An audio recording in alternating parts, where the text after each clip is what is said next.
Give me the house keys, or else. The words landed like a slap long before his hand ever did. In that instant, everything shattered, the trust, the warmth, the fragile illusion of family. A home that once felt safe became a battleground, and a simple set of keys turned into a weapon for control.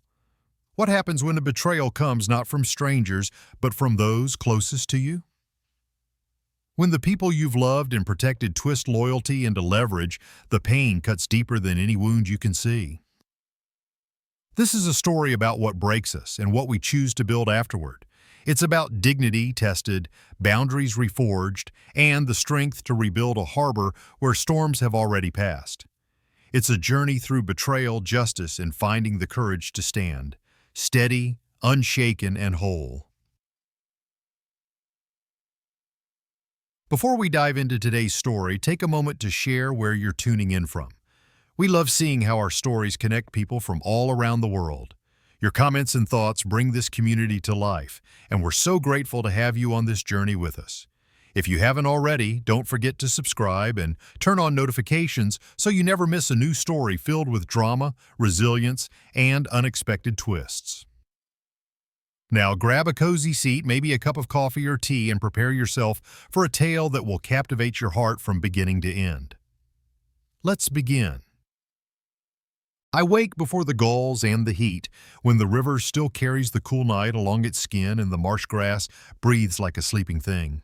The old house creaks the way a faithful dog sighs when you move. A familiar sound that tells me nothing is broken, everything is holding. I grind coffee while the kettle hisses, rinse out the tin mug my wife kept for camping, and step onto the porch that faces east. The oaks drape their arms over the lane like ushers of a quiet congregation. Out past the dock, shrimp boats idle, waiting on the tide. Charleston mornings are honest. They don't promise more than light and a little wind. By habit, I walk the siding and check the hurricane straps, feel for softness along the sills I replaced 15 summers ago. It comforts me that my hands know this place, that a hammer's weight still fits my palm, even if I'm 70 and slow to stand after kneeling. Folks at the Marshlight Boatyard call me Mr. Cole, in that friendly way Southerners say a last name to honor the years you've walked ahead of them. On Tuesdays and Thursdays, I help kids sand brightwork and tell them the difference between a boat that looks fast tied to a dock and a boat that'll bring you home across a mean chop.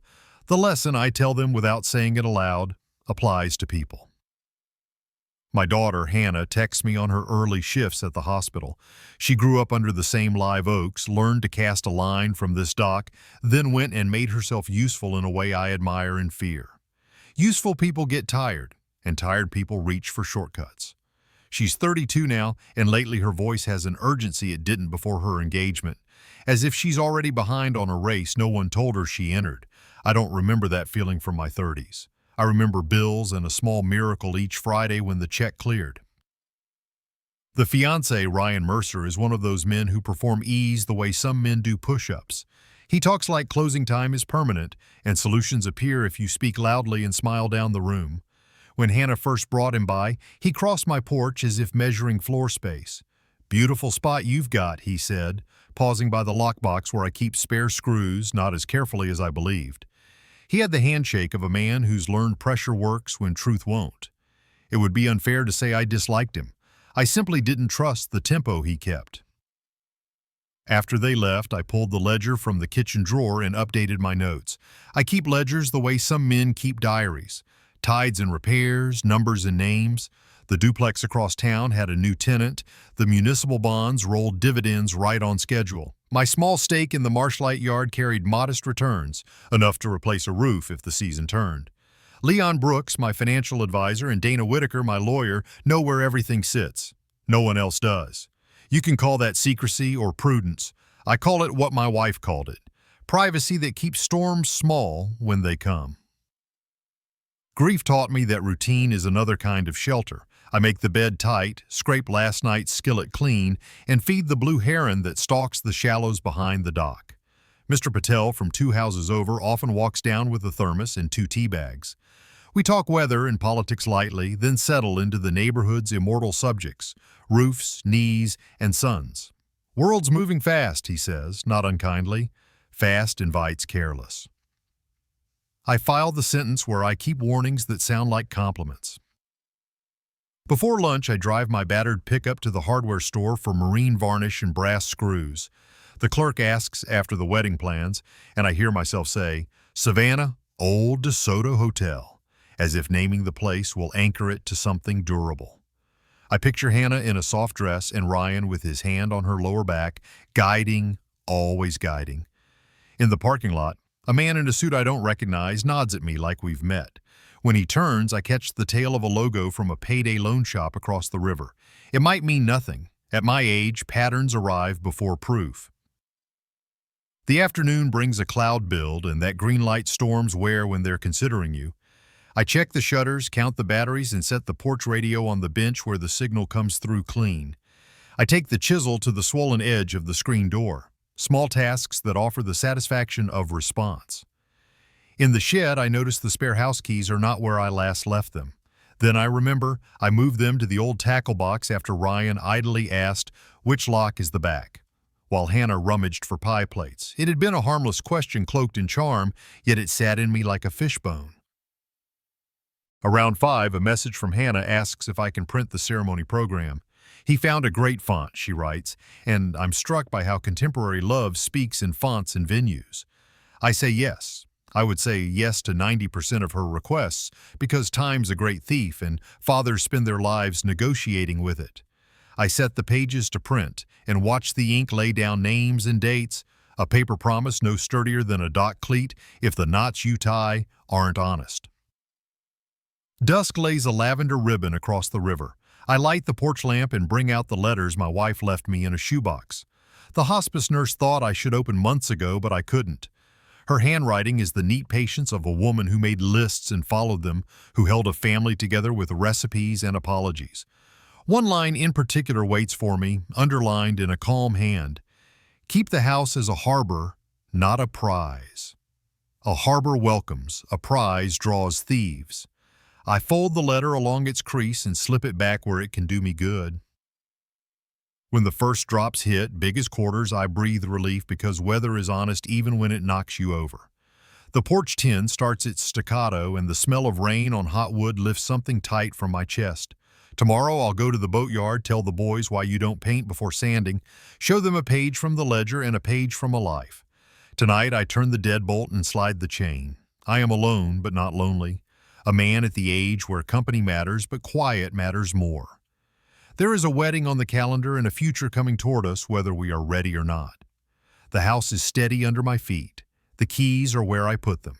The river keeps its counsel. In the weeks before Savannah, I began to hear my daughter speaking with a cadence that wasn't hers.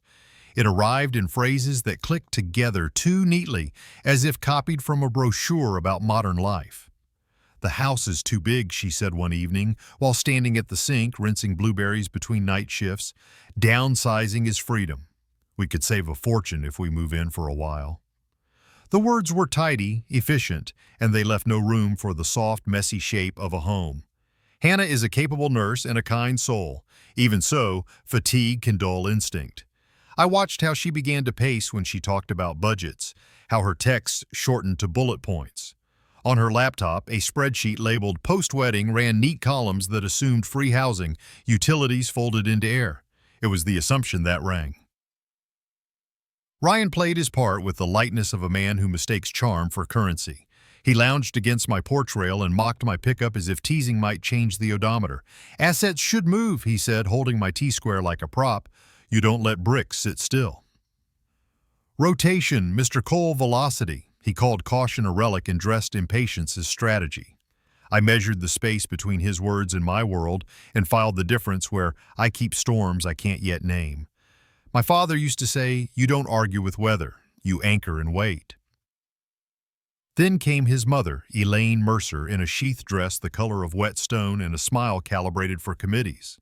She arrived with a hostess gift, walked my threshold like a surveyor, and called her curiosity hospitality. Just making sure Hannah is safe, she said, pressing a finger to the window sash. She asked about square footage and flood zone, about the pull-down ladder to the attic, about the termite shields under the porch stairs. Such a classic lock, she added at the front door, eyeing the deadbolt. Do you keep a spare key in case Hannah locks herself out? The question rested on my welcome mat like a coin someone hoped I would pick up. I said I'd always managed. She laughed, agreeable and alert. In the kitchen, Ryan lifted my key ring and palmed it with the casual intimacy of a nephew, weighing it, flipping the brass. "Which one is the backslider?" he asked, admiring the Schlager logo. I told him they were all labeled and reached for the ring as if to show the tags. He let it go without resistance, but I felt the small transfer the way I once felt a hull thrum underfoot when a storm line tightened. You learn to notice pressure. Dusk is when the marsh tells its secrets, and it's when I stepped onto the side porch and heard Ryan's voice thread through the insect noise. He spoke quickly, low and tight, the way men do when their future is sprinting ahead of them. "I told you, once I have the keys, the rest is easy. Give me 2 weeks." He did not say a name. The word easy struck the rail like a thrown shell. I stood in shadow and learned what I needed to know. Urgency, not cruelty. Confidence grown in poor soil. I did not step forward. I did not confront him. I memorized cadence and filed it with the rest. The mail began to carry a new tone as well. Fast cash for homes. Unlock your equity now. Free appraisal in your neighborhood. They arrived in glossy colors, smudging their eagerness onto my hands. A trifold brochure for a senior residence appeared in Hannah's tote, folded to a page called Respite Suites, as if rest were a place instead of a practice. On the hall table, Ryan's wallet spilled a business card from a pawn and title shop across the river, the kind of place where money moves like thunderheads, quick and charged. I did not pick up the card. I trained my eyes to photograph it and my mind to keep the negatives safe. That night, I called Dana Whitaker and reported what I had, nothing more. She listened the way good lawyers breathe, without noise. "Document everything," she said. "No keys under pressure. If anything happens, photograph marks. Consider a camera doorbell. Loop Leon in so no surprise authorizations slip through."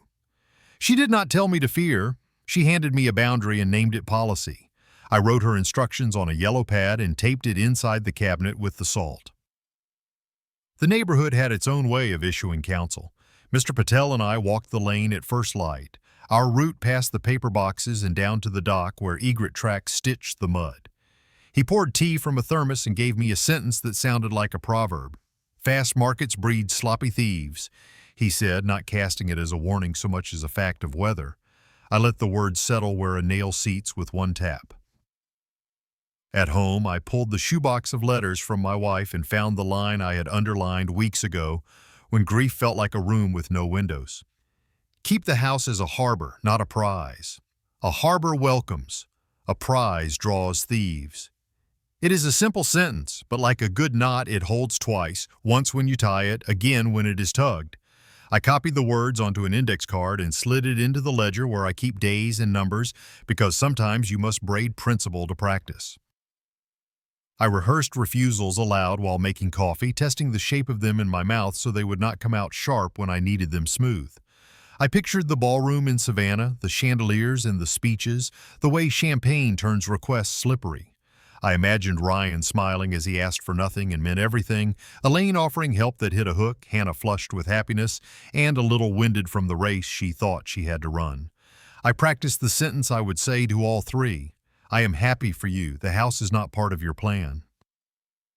Before bed, I placed the keys in the old tackle box and closed the lid until I heard the clean click. The house breathed around me, wood settling into wood, a ship at slack tide. Somewhere between here and Savannah, debt and desire were learning each other's names. I had the feeling of a man who has checked the forecast and stowed the loose lines. If a test came, it would come where people were watching. I would not hand over the keys. Chapter 3. First Shock. The hotel smelled like citrus polish and history, the kind that lives in plaster moldings and chandeliers that have outlasted love stories. My tuxedo pinched at the shoulder seams where old surgery left a ridge of scar, and the rented studs felt colder than they needed to be. A jazz trio laid a ribbon of sound over the ballroom, while waiters practiced a choreography of plates and glasses. I found Hannah near the photographer's softbox, her bouquet bruising the air with gardenia and something green. She looked beautiful in the hard way nurses do when they've learned to shoulder a night and smile anyway. Ryan moved through the crowd with a practiced ease, tapping backs, checking his watch, speaking in the assertive half-whisper of a man who likes to direct his own movie. Elaine hovered near the bar, queenly and gracious, scanning the room with a manager's eye. I marked the exits, a habit that comes from boats and storms. Harbor, not prize, I told myself, and let the words settle under my ribs. The ask came disguised as logistics. During the photo shuffle, Ryan slid beside me as if we were sharing a joke. The satin at his cuff caught the light. "Need the house keys for the early move," he said softly, eyes on the photographer. "Couple deliveries before sunrise." I kept my voice level. "We'll discuss after your trip." "The house isn't part of tonight." He made a friendly sound, a half-laugh that didn't reach his eyes, and his hand came down on my shoulder with just enough pressure to mean something. I lifted it off like a coat that didn't fit. His smile thinned. The music seemed to pull back, leaving room for the HVAC to whisper. "Don't make a scene," he said. "Be reasonable. You don't want people wondering if you're up to managing all this." His head tilted almost kindly, and I felt that tilt as much as the words. Elaine had drifted within earshot and supplied a polished add-on. "Spare keys are just good safety," she murmured. I repeated the sentence I'd rehearsed, neither louder nor softer. "The house is not part of tonight." I shifted my stance, small change, enough to tell my knees I was ready. He reached then, 2 fingers, a quick pinch toward my inside jacket pocket, as if he could take a thing by intention alone. I blocked without force. His hand flashed open and the slap landed clean across my face, a sound more brittle than I'd imagined, like a plate breaking in another room. Metal filled my mouth. My glasses skittered across the marble and spun under a table where a woman in coral lifted her feet in surprise. The trio's drummer missed a beat. A chorus of inhales drew the air thinner. In the half-second after contact, the room held perfectly still, the way water goes plain flat before wind returns. "Give me the keys and this ends," Ryan said, louder now, composing a line the room could carry. I bent, slow on purpose, and found my glasses by touch. They had wedged against a chair leg, one lens smudged with a crescent of skin oil and breath. Standing felt like climbing a short ladder. I set the frames back on my nose and saw faces turn to me like flowers tracking sun. The bassist met my eyes across the stage, steady, witness clear. At table 12, a couple I recognized from the rehearsal raised their brows in a way that said they'd seen exactly what they'd seen. I stepped toward the venue manager, a man whose tie knot had already begun to loosen, and gave him a small nod to say I would not be adding kindling to his fire. "I'd like a moment on the microphone," I said. The trio fell into silence as the handheld passed to me. "I'm proud of my daughter," I told the room. "I wish the couple joy and strength." I handed the mic back. That was it, no sermon. Dignity is sometimes only the refusal to explain yourself to people who don't mean you well. In the gilded restroom off the lobby, I stood beneath bright glass and watched the red rise along my cheek, the thin cut at the bridge of my nose where the frames had bit down. I took 2 photographs, then one with the time stamped on the mirror's digital clock. The sink ran cold over my fingers. I dabbed, not to erase evidence, but to stop the sting. In the corridor outside, the jazz started again, a little tentative, as if the room needed time to trust its feet. Back by the side doors, a woman in coral approached and without fuss gave me her first name and table number. "I saw," she said. A young man with a musician's calluses on his left hand, bassist, I realized, added his name and card, his voice arranged to carry only to me. A second couple offered a quiet "we witnessed, eyes direct." I wrote each in my ledger app like I was inventorying spare cleats. Then I texted Dana. "Assault at venue.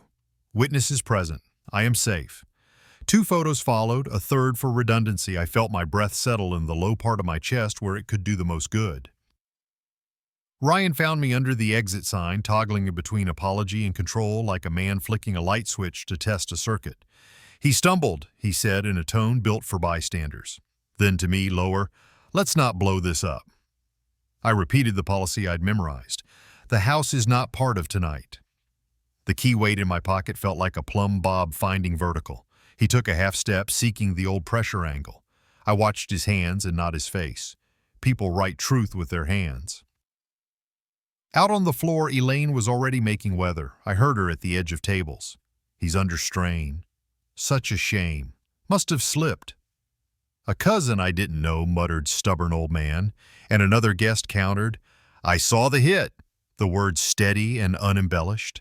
Lines formed the way fault lines do, quietly, along prior weaknesses. I stayed visible. I would not be walked out under someone else's story. Hannah reached me by the service hall, eyes bright with confusion and hurt the way a nurse's eyes are after a code. Are you okay? She asked, thumb hovering near my cheek but not touching. I love you, I said. I'm heading home to rest. Her breath caught. The question about keys hung like a sign between us and did not need to be read. We'll talk later, I added. The words tasted like a promise and a boundary at once. Under the hotel canopy, the night pressed close and damp, Savannah air thick enough to fold. Cabs nosed in and out, headlights smearing along wet pavement. I sent Dana a second text, call it 8. Next steps to Leon, stand by. I told the venue manager I would be in touch and thanked the man for keeping the music paid. Then I walked into the street's soft, humid noise with the careful pace of someone carrying a glass that shouldn't spill. My pocket held the familiar weight of the keys, small gravity at my hip. It was a boundary I could feel with my hand, a metal sentence that said what my voice had said already. The river of traffic slid by. Somewhere above my head, a hotel flag snapped and fell slack again. I did not look back. I knew the next hours belonged to procedure, not pride, and that dawn would need me steady. Night along the river wears a damp hush after a ballroom. The bridge back from Savannah threw vapor against the windshield that the wipers only smeared, and the city lights flattened into streaks as if someone had dragged a thumb through fresh paint. I replayed the slap not to hurt myself, but to fix the sequence. Approach, ask, pressure, refusal, reach, strike, silence. I touched my jacket to be sure the keys were where I'd left them, then touched my cheekbone to map the sting. At home, I set an ice pack in a dish towel and held it to the heat until the skin cooled from red to sensible. Under the breakfast lamp, I took new photos, clearer than the hotel mirror would allow, and logged time, place, and names in the ledger. For steadiness, I copied 3 lines from my wife's letter in a slow hand and taped them above the phone. Harbor, not prize. Boundary before rescue. Calm first. The kitchen clock said a little past 11 when I called Dana and put her on speaker. The house hummed the way houses do at night, a tiny orchestra of compressor and wood. I kept my voice even and gave her the facts, no adjectives. She answered in that crisp cadence you want from a lawyer in a storm.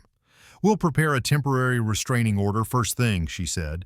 Preserve texts and voicemails, list witnesses with contact details, send the venue manager's info, stay off social media, no engagement with Ryan or Elaine. I said I understood.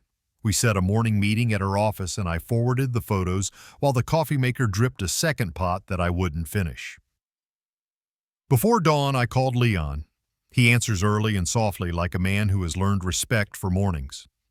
We walked the accounts line by line, confirmed no co-signatures anywhere, scrubbed any dormant authorizations that had lingered from old repairs, and added a verbal password for phone banking that only the two of us and a safe envelope would know.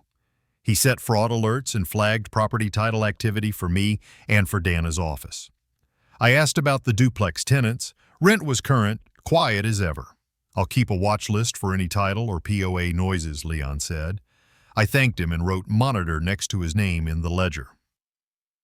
Physical tasks cleaned the mind. I texted Mr. Patel as first light reached the porch boards. We agreed to meet at the hardware store when it opened. By 7, we had a box on the tailgate. Deadbolts with hardened collars, longer screws for the strike plates, hinge screws to replace the tiny ones contractors love, and a doorbell camera that could see the whole porch from eave height. Back home, we set the driver's bit and worked without conversation beyond what the job required. Wood took the screws like it had been waiting, the new deadbolt through with a sound I trust. We lifted the jamb with a sliver of cedar to seat the plate square, replaced the flimsy hinge screws with 3-inch teeth that bit into framing, and patched the chew marks where an old lock had sagged. The doorbell camera came to life with a modest chime and a small glowing ring. I named it Porch East on the app and watched my own face blink back in a modest lag. The faith of small fixes is not superstition. It is proof that effort can change a thing's future. Between steps, I sat at the table to consolidate evidence. I drafted a courteous note to each witness, thanking them for their kindness and asking them to preserve any photos or videos from the moment the music stopped to the start of the next tune. I included the timestamp and my contact information, keeping it unaccusatory and neat. I emailed the venue manager to request CCTV retention for the ballroom and lobby corridors, copied Dana, and saved the sent message as a PDF. On a short detour to the Marshlight office, I asked the yard manager to archive any footage from the week before, especially near the storage sheds. He nodded and made a note on an index card that would later translate to a thumb drive and a chain of custody form. I spoke first. I kept it brief. I said public humiliation required public clarity and that we were here for facts, not a family feud acted out in front of neighbors.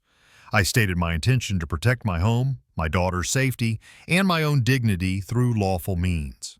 I said the house and its keys were not part of any conversation today or tomorrow. It felt like setting a keel on blocks. Once centered, everything else could be measured from it. Dana cued the first clip. Phone video appeared on the screen, grainy and unforgiving, the chandelier's glare like a halo with a bad conscience. The slap landed on replay the way it had landed in the room, clean, brittle, a sound that made people inhale and hold. Ryan's line followed, "Give me the keys and this ends," carrying the false reasonableness that sounds almost like kindness if you don't attend to the verbs. Dana played a second angle, the drummer flinching, the manager glancing up, my glasses skittering along marble. The hall went quiet but for the fans. The woman in choral stood and gave her name. She described where she sat, what she saw, and where the sound seemed to come from in the room, plain as grocery items read off a list. The bassist added his vantage and the sequence of silence before the band resumed. The rehearsal couple spoke next, concise and calm. Dana read a note from the venue manager. The moment the music stopped, staff observed a disturbance near table 12. No slip reported. Incident logged. The words had the tidy weight of incident reports everywhere. We moved to paper. Printed stills, time-stamped, passed down rows. My ledger entries, time, place, witnesses, sat beside polite emails requesting that folks keep their photos intact. Leon summarized his page, no co-signatures anywhere, fraud alerts placed, property title watch activated, and the reminder that when Hannah had needed help with a medical bill last year, I had covered it without conditions and without extending authority to anyone else. It mattered to me that good faith be documented with the same care as harm. Dana held up the redacted copy of the overnight packet. She pointed to the signatures H, the wrong curl, the European date format Hannah never uses, and the blank witness line.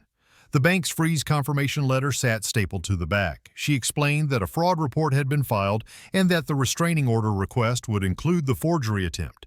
Paper and pixels together made a shape in the air that was hard to wish away. Ryan tried to sand the shape down. He spoke about stress, about wedding days, and misunderstandings. Elaine leaned on concern as disguise and asked the room to think about safety and spare keys and not making a fuss. Pastor James lifted a hand once and then twice, guiding their sentences back toward facts. I let my hands rest flat on the table and kept my breath low. A man can leak power with his mouth. Silence, when you own it, holds like a cleat hitch.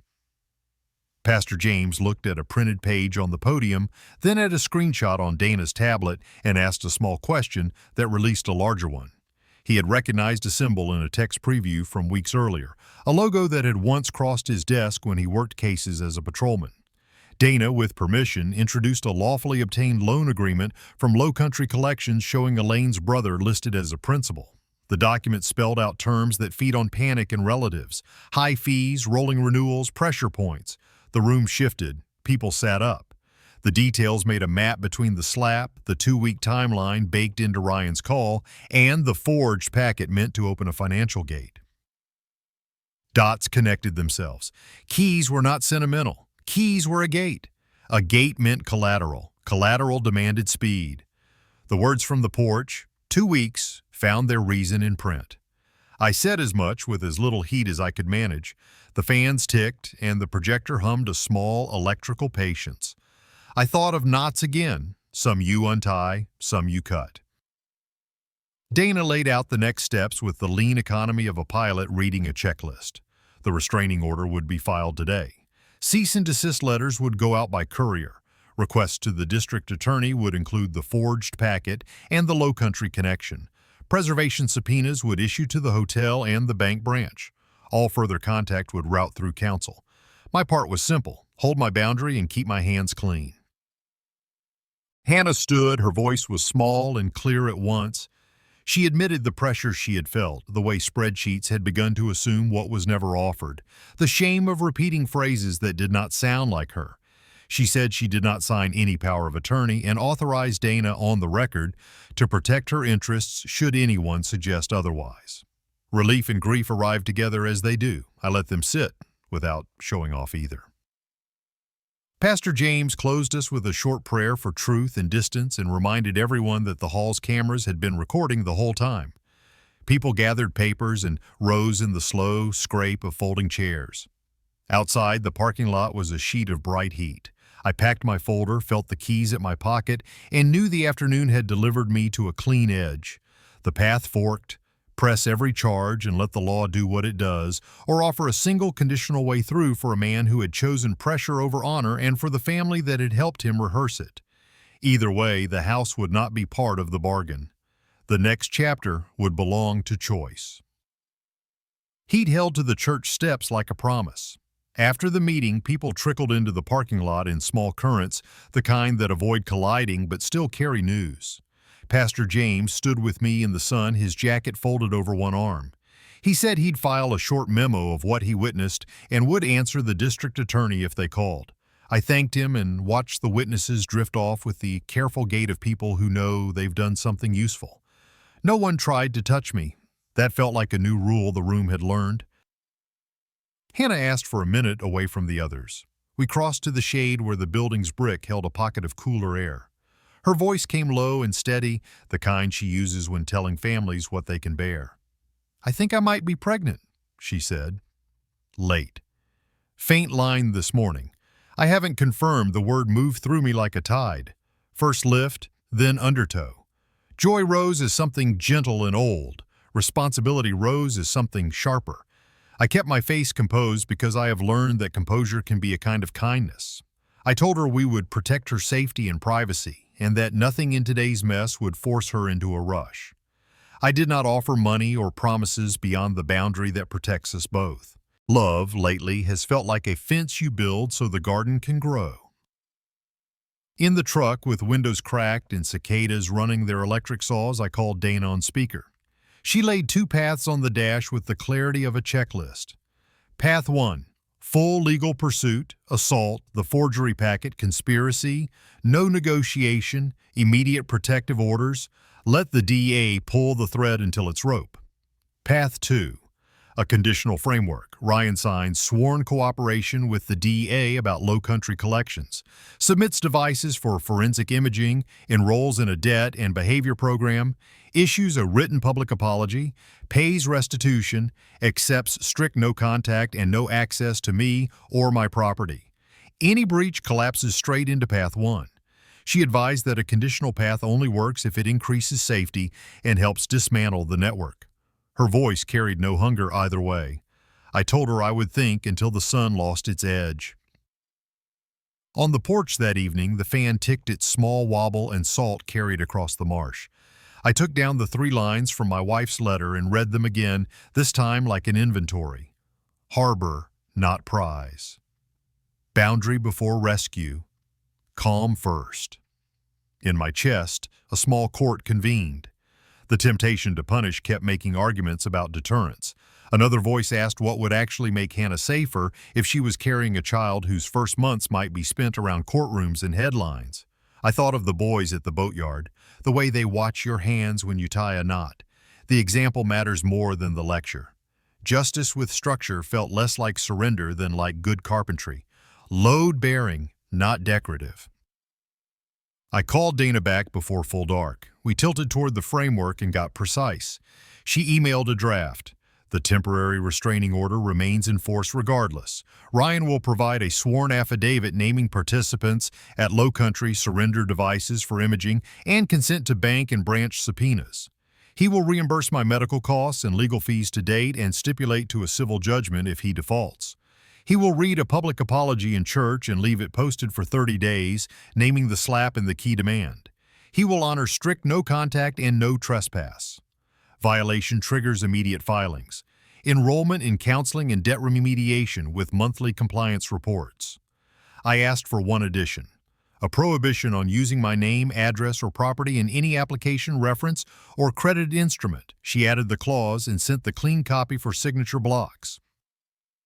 We used Pastor James as a neutral courier. He agreed to relay the framework to Ryan and Elaine and to host the apology if we reached that point. Dana emailed the documents to Ryan's attorney if he had one, or directly otherwise with a deadline, 24 hours to accept in writing, or we proceed with Path 1 at 8 a.m. the next business day. I texted Hannah 3 sentences. We're choosing the option that best protects you and the baby. Nothing will put you in a room with anyone you don't choose. All contact routes through counsel. Later, a voicemail arrived from Ryan, toggling between shame and bargaining. "I'll fix it, just don't ruin me," he said, as if ruin were a weather pattern I controlled. Elaine followed with an email that tried to sand down edges, regret, misunderstanding, family, and asked to remove the public apology clause. Dana replied without heat that public harm requires public repair. I placed my phone screen down on the table and listened to the fan until its click became a metronome. I made a small record for myself. I spoke into the voice memo why I chose conditional terms, what safety looked like, what breach would mean. Memory can be a poor witness under stress. I've learned to leave notes for my future self. I put the keyring back in the tackle box and closed the lid until the latch sounded. Paper sat beside it, the signed draft from my side, ink weight heavier than its ounces, boundary and law side by side, like keel and ballast. Near midnight, a text lit the room. Ryan said he'd accept if the apology could be read privately. Dana answered within a minute that public was non-negotiable and noted that full cooperation with the DA could be acknowledged at sentencing. Silence, the useful kind, returned. I slept on the porch in the cheap chair that fits my back, woke once to a freight train and once to the rustle of palm fronds like a slow applause. At 6:30, an email arrived from a lawyer with a Savannah address with the subject line, "Acceptance." The framework was signed. There was a request for logistics with the DA and a line asking Pastor James for a date for the apology reading. The document carried blue ink signatures that looked rushed, which seemed honest in its way. I printed 2 copies and slid one into the ledger. By 7, the river was the color of tin and the heron behind the dock had begun its patrol. I put on a clean shirt and pocketed my copy of the framework.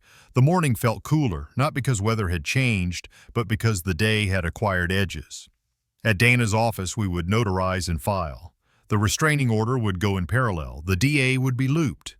Calm had won the night without disguising the fact of consequence. Out beyond the porch, the marsh grass shivered. I locked the door behind me and tested the handle with my palm. The click answered with a small certitude. The next tide would carry fallout. I had chosen how to meet it. Paper moves the world more than anger ever will. At Dana's office the next morning, we stood at a counter that smelled faintly of toner and lemon cleaner, while stamp heads thudded out their small authority. The clerk raised an eyebrow at the swelling that had yellowed along my cheek. She didn't ask, and I didn't offer. We notarized my affidavits, filed the temporary restraining order, and collected a little constellation of receipt stamps that landed in the ledger like coordinates. Chain of custody bags lay on the conference table with serial numbers in tidy black, waiting for whatever Ryan surrendered. Dana's assistant logged each step with the patience of a metronome. Procedure, not heat. It felt like stepping down a ladder into steady water. By midday, Dana texted a single sentence. Cooperation started. Devices surrendered. I copied it into the ledger and set the phone face down, the way you cover a compass to let your eyes trust the horizon. The plan was doing what plans do when you keep your hands off them. The world doesn't honor your calm for long. At shift change 2 evenings later, Hannah called from the hospital parking lot, her voice flat with effort. 2 men by my car, she said, just standing. One pointed to his phone like he was reading me off a list I told her to walk with a coworker back inside and call security first. I said I was proud of her for stepping back instead of forward. She didn't breathe until the guard arrived. Patrol cars took 15 minutes. A search of the men's sedan turned up a pistol tucked lazy in a glove box and a baton knocked under the passenger seat. They were detained. Hannah's voice steadied as she gave the officer her name and the time she noticed them. "I'm going home with Emily," she said, doors locked. After the call, I stood on the porch with my hands on the rail and let anger pass through me like weather. Then I sent Dana a summary and the incident number and wrote each detail in the ledger so memory wouldn't have to carry it alone. The TRO sprouted teeth. Cease and desist letters went out by courier, and the order extended to 5 years after a judge reviewed the forged packet in Hannah's parking lot report. We filed a narrow civil complaint for assault and defamation, medical costs, and fees only. I wanted a record like a burn scar, visible, edged, preventing anyone from pretending heat hadn't touched us. Pastor James agreed to keep church grounds closed to named parties except for the apology reading, which felt both sensible and faintly biblical in its economy. The apology came on a bright weekday when the church windows held more sunlight than the room needed. A small crowd sat where they sit on Wednesdays, scattered like commas. Pastor James stood at the lectern, one hand on the side rail. Ryan stood a half step away with his paper. His voice had sand in it, but carried. He read the words the framework required, that he struck me, that he demanded keys, that he understood the boundary wasn't cruelty, that harm had been done in public and needed repair in public. No excuses, no tidying. The printed apology went up on the bulletin board with 4 brass tacks and the dates it would remain. I watched the edges of the paper lie flat against cork. The feeling was not satisfaction. It was civic. Some things you fix by showing them where everyone can look. Hannah moved 2 days later to her aunt's place in Mount Pleasant, a small house with a stubborn magnolia and a good deadbolt. HR shifted her schedule to daylight and set up counseling through employee assistance, the practical mercies a workplace can still manage. On my porch before she left, I packed a small canvas bag with a doorstop alarm, a flashlight, spare batteries, and a screwdriver that fits most of the world. We said little. "Safety first," I told her. "Call security before you call me." She squeezed my forearm, nodded once, and let the silence stand as proof of understanding. The garden needs a fence before it needs water. It's a simple rule I wish I'd learned sooner. Forsyth Park the next week wore a high blue that made the live oaks look taller. I walked the path with a thermos and saw Ryan down the way in an orange vest, drawing a black bag along grass with the awkward efficiency of someone who has never hauled anything he couldn't throw money at. A compliance officer watched with a clipboard, head tilted like a heron's. We exchanged a nod, nothing more. I chose to remember the boundary, not the strike, because the boundary is the only part that still belongs to me. That afternoon, Dana forwarded an email from a name I didn't know. Elise Ward. Subject line, "You should see this." Attached were screenshots of messages and a leaseback contract with blanks where decency should be, a little scheme aimed at Elise's elderly mother, keys first, photos of title second, sale to a friendly buyer third. In one message, Ryan had written the sentence that had been ringing in my porch since the night I heard it through the screen. "Keys make everything easy." Pattern is a prosecutor's favorite word. Donna sent the packet to the DA and the scope nudged wider, from a single harm to a practiced method. News pinged my phone the next day. The 2 men from the parking lot were booked on weapons charges. One shared a last name with Elaine's brother's business partner. The district attorney gave a short statement about an ongoing inquiry into elder targeting fraud without names. Pastor James fielded a call from a local reporter with the single sentence we'd agreed on: dignity and law in that order. I stayed off camera. You don't feed a fire you don't want. Nights returned to their ordinary music. The doorbell camera showed moths in the occasional raccoon's shoulder. Riverlight braided itself under the dock. Calm did not feel like forgetting. It felt like a floor set level again after you've jacked a house and sistered a joist.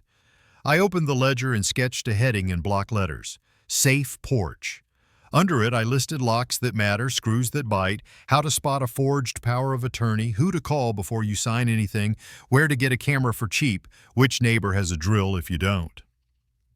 The workshop began to assemble itself in the margins. A Saturday morning, coffee, a handout with pictures, a list of numbers taped inside a cabinet door. I closed the book and listened for the barge horn that tells me the river is doing its work whether I see it or not.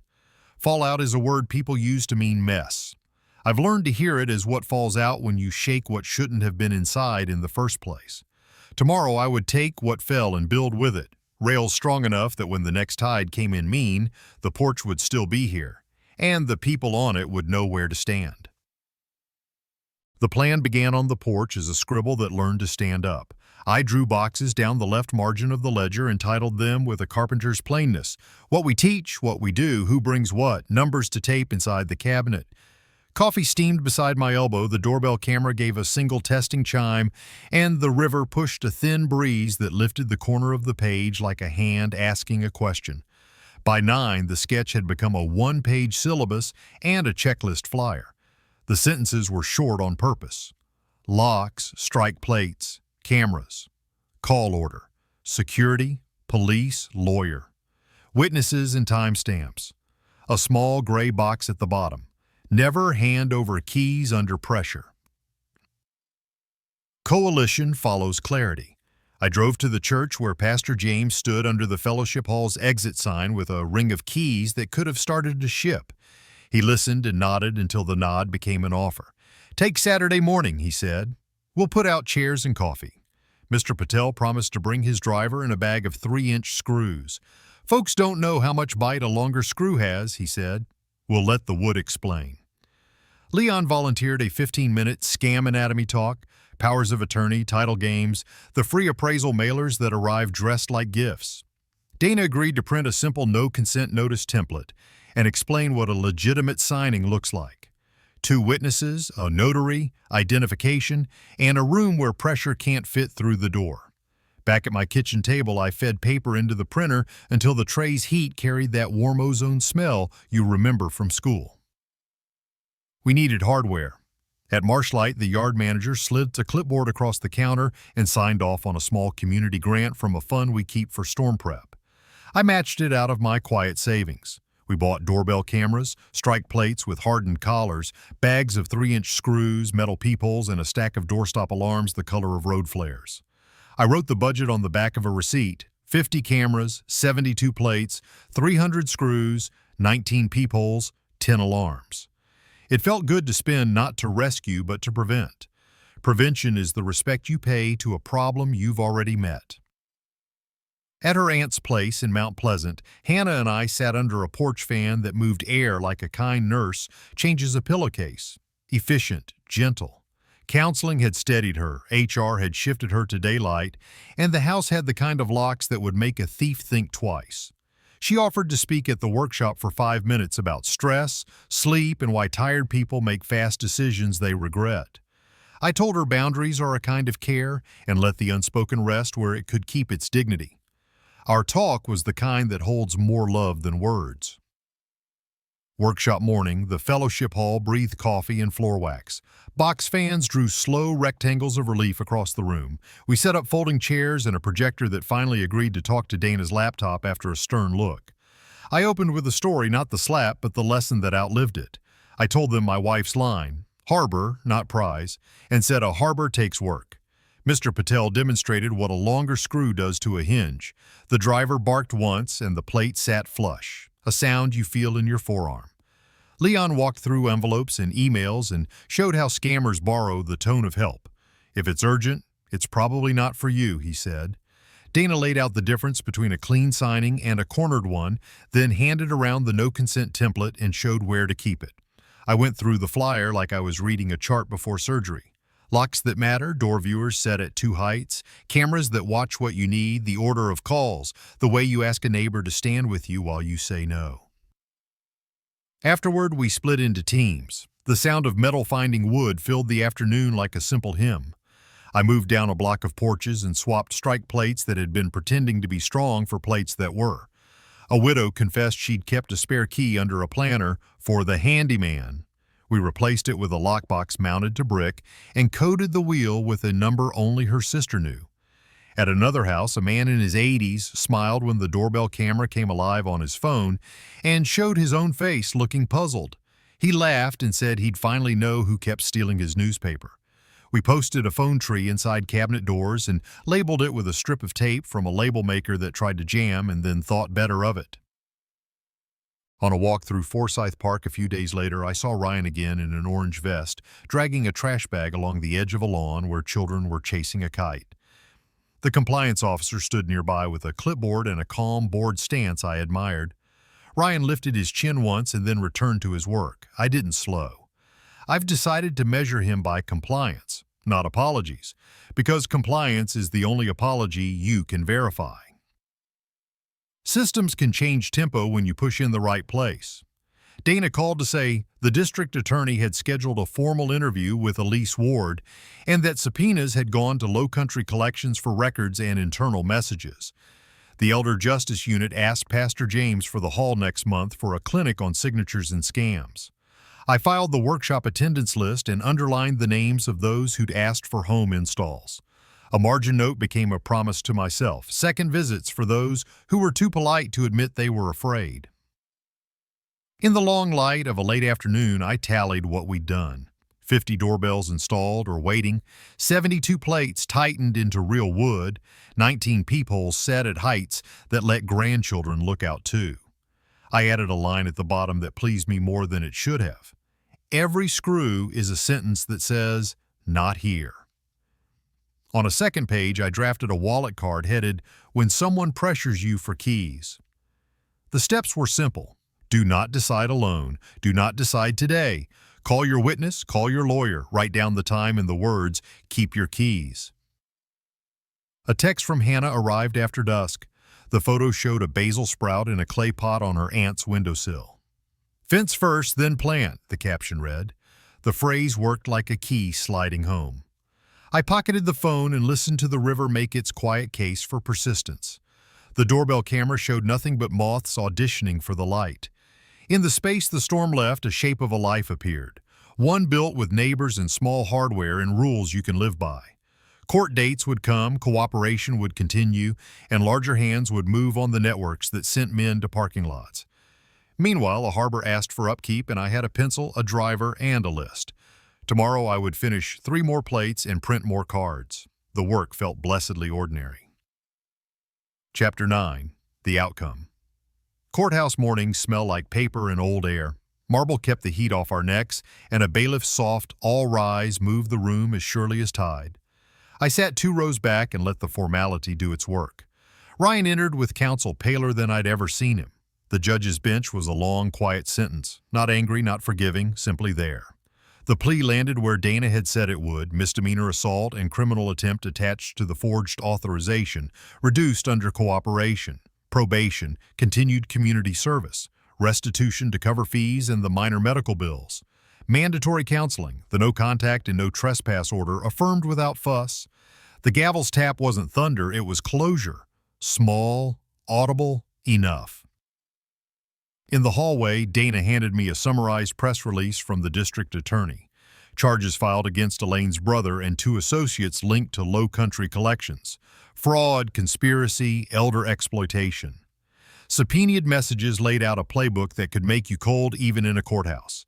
Keys as collateral. 2-week window. Signing party. Elise Ward's packet sat at the center, an anchor that kept the story from drifting into he said. Outside, a local camera crew angled for a comment. Pastor James gave them the line we'd agreed on: dignity and law, in that order. I walked past the microphones and felt nothing pull at me. Back upstairs, a DEA investigator debriefed Dana in a quiet room while I waited on a bench that had polished 1,000 anxieties smooth. Ryan's device imaging had yielded contacts, scripts, and a spreadsheet of move-ins with dates that matched the urgency I'd heard on my porch that night. Cooperation credit would be logged. The case would widen where it needed to. Dana emerged with a nod. The temporary restraining order would continue. Our civil complaint would close by stipulated judgment for costs. The apology posting period was over. At the church later, I watched Pastor James slip 4 brass tacks from the bulletin board and let them ping into a tin cup. That small sound felt like a page turned without tearing. Home has a way of answering courtrooms by being itself. The church council voted to make Safe Porch a quarterly thing, Marshlight renewed a micro-grant, and the neighborhood office kicked in mini funds for seniors who needed hardware. My ledger grew new numbers, 81 doorbells up or queued, 126 strike plates seated into real framing, 33 peepholes set for old backs and small eyes. Our phone tree worked. One neighbor used the wallet card to turn away a doorstep installer who just needed a quick look at the back lock, and called me afterward to say she'd felt her voice hold steady in her mouth. Quiet pride travels better than fanfare. Hannah's life steadied. HR extended her daylight schedule and the counseling appointments put routine back under her feet. At the clinic, gel cooled my daughter's belly and a monitor ticked a quick, insistent drum. The sonographer turned the screen so Hannah could see. We didn't say much. "There," she whispered. I nodded, my throat learning again how to swallow without drawing attention to itself. We agreed on a support plan that felt like furniture. Rides when she's tired, meals on the porch, safe housing if needed. No money promises, boundaries as care, the only kind that lasts. Elaine's reckoning arrived by courier, a letter of regret without admissions. Dana slid it into the case folder without reading. I wrote one line in my journal that night. Distance is a kind of mercy when truth is refused. Mercy, I've learned, isn't softness. It's a door you close for good reasons. Compliance, not narrative, my rule for Ryan held. The compliance officer emailed a status sheet. Service hours logged, counseling attended, restitution payments started on schedule. I crossed Forsyth Park one morning and saw him across the lawn with a trash bag and a posture that had learned to accept weather. He didn't look up, I didn't slow. It felt right to measure a man by the thing you can verify. Community ripples widened in useful ways.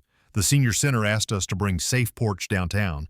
Leon drafted a practical handout that made the local paper's Sunday section. 5 ways to say no to key pressure. 2 neighbors took over as team leads for installs when I couldn't be on both sides of the river at once. I liked that best. Resilience that didn't require me in the room. If the work needs a single name to function, it's theater, not safety. Evenings settled back into their ordinary music. The doorbell camera showed a delivery once and the grandkid next door practicing a knock-knock that went nowhere but made him giggle. A barge horn stitched low across the river. I filed receipts and saw that the insurance company had noticed our upgrades with a small discount on the next bill. I set the keys back in the tackle box and felt the latch answer with that neat metallic certainty I've come to trust. Gratitude came without sentiment. The house felt like itself, not a prize to win, not a stage for a fight, a harbor that asks for upkeep and forgives your mistakes when you fix them. I drafted the talk I'd give at the next workshop. Harbor, not prize. Less about screws this time, more about how to stay whole when family fails you. The sentences came short and plain. Don't rush. Don't decide alone. Write down what was said and when. Call someone who loves you enough to say no with you. Keep the keys that make your life possible. I slid the page under the smooth river stone that sits on the porch table and watched it settle. Wait on words. Words on wood.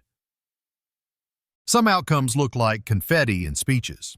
This one looks like a ledger with clean lines, a bulletin board with a blank space where an apology once hung, a clinic appointment that sounds like a heartbeat, and a city where elders tape a card inside their cabinet with numbers that answer at midnight.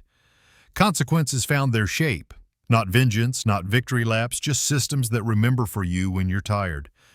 Tomorrow I'll stand up in a room with coffee and folding chairs and say the lesson out loud. The last chapter belongs to that, not the slap, not the courtroom, but the life you build after, steady as a dock plank under your shoes. The fellowship hall filled in the modest way good rooms do, no fanfare, just people choosing chairs and the smell of percolator coffee working its way into the varnish. Box fans labored in their corners, making rectangles out of warm air. I stacked the last of the Safe Porch flyers on a table and felt the small hum of a projector through the cart. Pastor James introduced me with a single sentence and a nod. The applause was brief and careful, like a door closed without slamming. I stood behind the lectern and let the room settle around me the way a dock settles under a slow tide. I began with the only metaphor that is held for me. A house is a harbor. A life is too. You choose which ships you welcome. You maintain the pilings. You mend the rope. It is never a prize to be seized. I said the 5 rules I had learned out loud, short and square. Don't decide under pressure. Don't decide alone. Write down the time and the words. Root asks through counsel. Keep the keys. People didn't write much. They looked up and kept their eyes steady, which is the same thing. We moved into the anatomy of pressure. On the screen, a redacted slide from the DA's office showed the cadence of coercion. Urgency first, isolation next, a swing between flattery and contempt, and the so-called 2-week window dressed up as planning. I pointed to the pattern like you point to shoals on a chart. Leon added one clean line, how scammers wear the voice of help until you agree to be hurried. The projector fan whirred a little louder. Someone in the second row breathed out in the way people do when a shape they've suspected finally has an outline. I spoke about boundaries as a form of care. I kept my daughter's details private but said what was already true. Daylight schedules, counseling, doors that answer with a good click. I offered the scripts that have worked. I'll decide tomorrow with a witness. All requests go to my lawyer. No keys change hands. The sentences fit in a mouth, which matters. Tools should be sized for the hands that use them. We practiced pairs, read the wallet card, and tried the timeout gesture that ends a conversation without turning it into a fight. Mr. Patel drove 3-inch screws into a hinge plate on a demo door, and the sound made the room grin because strength has a particular bark to it. Dana passed around fresh copies of the no consent notice and a county hotline sheet that answers at hours when panic does its worst work. We were not performing safety so much as rehearsing it. 2 neighbors stood to report quick wins. One turned away a doorstep inspection because her card told her urgency doesn't belong to her. Another caught a forged flourish on a signature line because she'd learned to look for witness names that matched the room she was actually in. I thanked them and reminded the hall of the rule I don't tire of repeating. We build systems, not heroes. Phone trees, signings with witnesses, documents taped inside cabinet doors, a drill someone can borrow without asking twice. If the work needs one person to stand, it isn't work, it's theater. I said briefly what the year had taught me about myself. Patience that isn't passivity, anger that can move through without steering. Dignity, not as a prize you win, but a posture you practice. I thank the people who carried weight I could not. Dana's dry precision, Leon's steady ledgers, Pastor James's quiet guardrails, Mr. Patel's screws, witnesses whose names turned rumor into record. The applause came and went like a small wave against pilings. The church council announced that Safe Porch would run each quarter. The Elder Justice Clinic would be back next month. The city had renewed its many grants. I handed the thumb drive with my slides to the coordinator and the outline to 2 neighbors who had agreed to co-lead. Let work outlive your name, or you have only performed it. Afterward, I drove to Mount Pleasant and sat with Hannah on her aunt's steps, while the basil on the sill went a richer green. We spoke quietly and briefly about rides and meals and the way routine can be a form of mercy. She turned a small frame face down on a side table and left it that way without explanation. Fence first, then plant, she said. I nodded and we let the sentence count as the visits end. Night spread itself over the river with the unremarkable grace I've come to prefer. On my porch, the doorbell camera showed only moths and a neighbor's cat thinking better of a leap. I set today's ledger entry under the smooth stone that keeps my papers from learning to fly. The keys rested in the tackle box, and the latch answered my thumb with a click I don't have to interpret. The house breathed the old pine smell that makes me think of benches and tool handles and backs that have learned their limits. Before sleep, I drafted a last card for the flyer stack, a small rectangle titled Staying Whole. The lines were spare: don't rush, don't decide alone, write it down, ask someone to stand with you, call the number that answers, keep the keys that make your life possible. It felt almost too simple, which is how you know you're close to something true. At first light, I walked the dock. Planks kept their cool, and the river had that tin color it takes before the sun commits. I put the wallet card in my pocket with the talk handout and set the river stone on both to weigh the day into shape. A barge sounded low and patient somewhere beyond the bend. I thought of harbors, how they hold without hardening, how they forgive your mismeasurements as long as you're willing to recut in sand. The tide turned under the pilings without asking for anyone's witness. I stood long enough to learn its rhythm again, then headed back to a porch that requires upkeep and a life that, for all its dents, answers to its own keys. In the quiet that follows any storm, the real work begins. Not the noisy rush of victory, not the drama of collapse, but the slow, faithful craft of putting a life back in order. Boards are checked, lines are retied, and all the places that were stressed by wind and tide are sanded smooth so they can carry weight again. That is what resolution really means, not erasing what happened, but integrating it into a structure that is stronger, clearer, and more honest than before. When a home or a heart is treated like a prize to seize, something essential fractures. The antidote isn't louder force, it is a better frame. Boundaries are that frame. They are not a wall against love, but the form that lets love hold its shape under pressure. A firm, not today, a calm, I will decide with a witness. A steady habit of routing sudden demands through the right channels. These are small sentences that save whole chapters of a life. Dignity is not a trophy. It is a posture practiced day by day, especially when trembling hands would rather slam a door than close it carefully. Boundaries let love be love without becoming leverage. Justice, too, is quieter than people expect. It does not need to swagger to be real. Most days it looks like paperwork done properly, names written clearly, timestamps that match the truth, and a judge's sentence measured to fit the harm. Justice is carpentry. Measure twice, cut once, sand the edges so the repair will hold. It may not make for a sensational headline, but it makes a floor you can walk across without looking down. In the end, consequences are only useful if they teach. The most meaningful outcomes are the ones that turn chaos into instruction and pain into protection for the next person. Recovery asks for more than endurance. It asks for design. A harbor does not appear because the storm passed. It exists because someone chose pilings that could sink deep, rope that would not rot, and maintenance that would not wait for an emergency. In human terms, that looks like checklists and phone trees, signatures gathered with witnesses instead of whispers, and refusing to keep urgent secrets on behalf of anyone, especially relatives. It looks like taping the important numbers inside a cabinet door, learning how a proper document is signed, and practicing the sentence you will use when pressure arrives. Prevention is not pessimism, it is the respect you pay to a problem you've already met. There is philosophy in the practical. Don't decide alone is another way of saying that truth lives best in community. Write it down as an act of respect for memory so that feelings can be honored without rewriting facts. Keep the keys is about more than locks. It is about authorship. Who gets to open the day, who chooses when the door is closed, who decides what belongs to whom. Power can dress itself as concern. It will say that haste is kindness, that privacy is disloyalty, that obedience is love. Wisdom answers with rhythms instead of reactions. Pause, consult, record, decide. The quieter the process, the cleaner the result. It is tempting to dream of closure that feels like a parade. Most real endings arrive like the click of a latch, small, exact, and final. They are email confirmations, notarized forms, photographs filed where you can find them, polite boundaries repeated until they are boring. They are the long arc of counseling, and for communities the invitation is just as clear.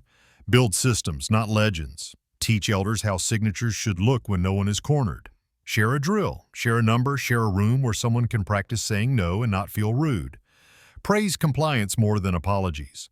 Publish the steps that make scams fail. Fund prevention like you fund rescue. Make the safe choice the easy choice. When the knowledge is shared, predators lose their favorite tools, secrecy and speed. And if all of this sounds unspectacular, that is the point. Safety is not cinematic. It is cumulative. It is the unseen result of hundreds of quiet preferences for procedure over panic, witness over rumor, and patience over pressure. It is the house breathing, the harbor holding, the day beginning without fear. Nothing in this approach asks you to forget what happened. It asks you to remember wisely and to build forward in a way the past can't easily knock down. Strong lives are made of modest parts assembled with care. Thank you for walking through this journey. If a line or a lesson stayed with you, we'd love to hear it. Share the moment that struck you, what boundary you've learned to hold, what small habit helped you reclaim calm, what step you're planning to take next. Your words become part of a map that others can follow when their hands are shaking. Let us know where you're watching from. It's a gift to see how far these stories travel and how they meet people exactly where they are. If this kind of storytelling matters to you, consider subscribing and turning on notifications so you won't miss what comes next. Leave a comment, add a timestamp if a scene hit home, and share the video with someone who needs the reminder that quiet strength is still strength. Your support helps us keep telling the kinds of stories that trade spectacle for substance. Stories that show how justice is built, how dignity is practiced, and how ordinary people make their lives sturdy again. Settle in with us for the next chapter, and until then, take good care of your keys, your time, and your peace.